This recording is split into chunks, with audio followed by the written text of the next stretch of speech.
Ever wondered what happens when a stand-up show turns into a WWE wrestling match? Picture this.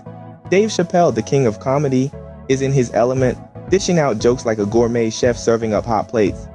Suddenly, out of the blue, an unexpected character decides to join the act. Not your regular heckler? Oh no, this guy is a full-on stage crasher. Now imagine this guy charging on stage like an overexcited fan at a Rolling Stones concert, or maybe a sugar-fueled kid who just can't wait for his turn on the slide. There he is in the spotlight alongside the comedy maestro himself, Dave Chappelle. But wait, it gets better. Picture the confusion, the laughter, the sheer absurdity of it all. It's like a scene straight out of a sitcom, only this time, it's real life. And just when you thought things couldn't get any weirder, the stage crasher decided to sue. Talk about a plot twist. Now, let's dive into this wild lawsuit. You can't make this stuff up, folks. So, our stage crasher, let's call him the hurt hero, decided he was wrong. Not by Dave Chappelle, mind you, but by the Hollywood Bowl security. Imagine this. You walk into a bakery, you slip on a banana peel that you brought in yourself, and then you sue the bakery for not keeping their floors banana peel free. That's essentially what our hurt hero did. He storms the stage, gets escorted off by security, and then decides to sue, not the comedian whose act he interrupted, but the security team for doing their job. It's like blaming the sun for a sunburn when you decided to lay on the beach without sunscreen. But wait, there's more. The hurt hero didn't just sue for a couple of bucks. Oh no, he went for the big leagues. You could almost admire the audacity if it wasn't so utterly ridiculous.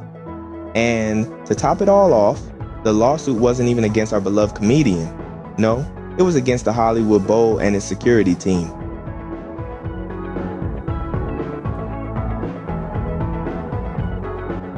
So, what happens when a comedian becomes a part of a real-life comedy sketch?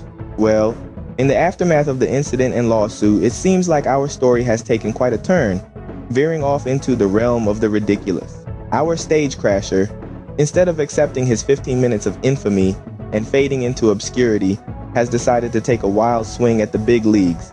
He's suing the Hollywood Bowl and its security 2 years after he became an uninvited guest on stage. Talk about a delayed reaction. I mean, it's like waking up 2 years later and deciding, you know what? That coffee I had in 2022 was too hot. I'm suing Starbucks. Now the irony of this situation is as thick as a triple layered chocolate cake.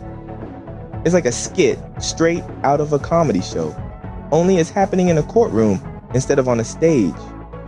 It's got all the elements of a great comedy routine, an unexpected twist, a dash of absurdity, and a sprinkle of irony. And speaking of comedy routines, I can't help but wonder if our dear Dave Chappelle is taking notes. The next time he steps on stage, he might just have some fresh material. Anecdotes about being attacked on stage, and then watching the attacker sue the venue. It's the kind of stuff that comedy dreams are made of. On the other hand, our stage crasher might be onto something. He could parlay this into a new career as a slapstick comedian. Picture it, a one-man show called Crashing the Stage, a comedy of errors. He could reenact his infamous stage crash, complete with slow-motion replays and dramatic reenactments. Throw in a few pratfalls, some slapstick humor, and voila, you've got a comedy goldmine. But let's not forget about the Hollywood Bowl and its security. They're probably scratching their heads, wondering how they ended up in this comedy of errors. It's a reminder that when it comes to the world of comedy, you got to expect the unexpected. In the end, this whole fiasco just proves one thing. Sometimes life truly is stranger and funnier than fiction.